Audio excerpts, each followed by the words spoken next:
हुकूमत पाकिस्तान का मुल्क व खित्ते में अमन बरकरार रखने की जानिब एक मुस्बत कदम। पाक फ़ौज के सिपह सलार जनरल कमर जावेद बाजवा की मुद्दत मुलाजमत में मज़ीद 3 साल की तोसी कर दी गई।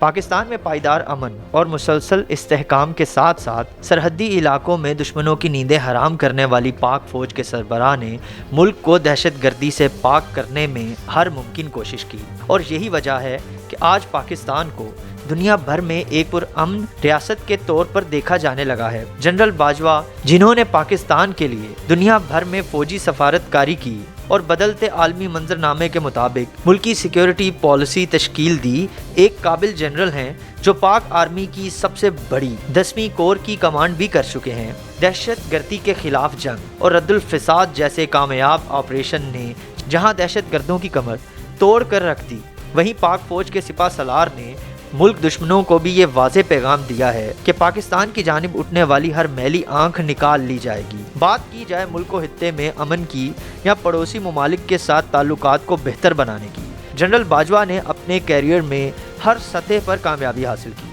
जनरल बाजवा ने शुमाली इलाकों में दहशत गर्दी की रोकथाम के लिए पाक अफगान सरहद पर बाड़ लगाने का भी फैसला किया। वज़ीर आज़म पाकिस्तान की जानिब से आर्मी चीफ की मुद्दत मुलाजमत में तोसी इस बात का वाज़े सबूत है कि सिविल और अस्करी क़यादत मुल्क की सलामती के लिए एक ही पेज पर हैं और दुश्मन से मुकाबला करने के लिए हमा वक्त तैयार हैं।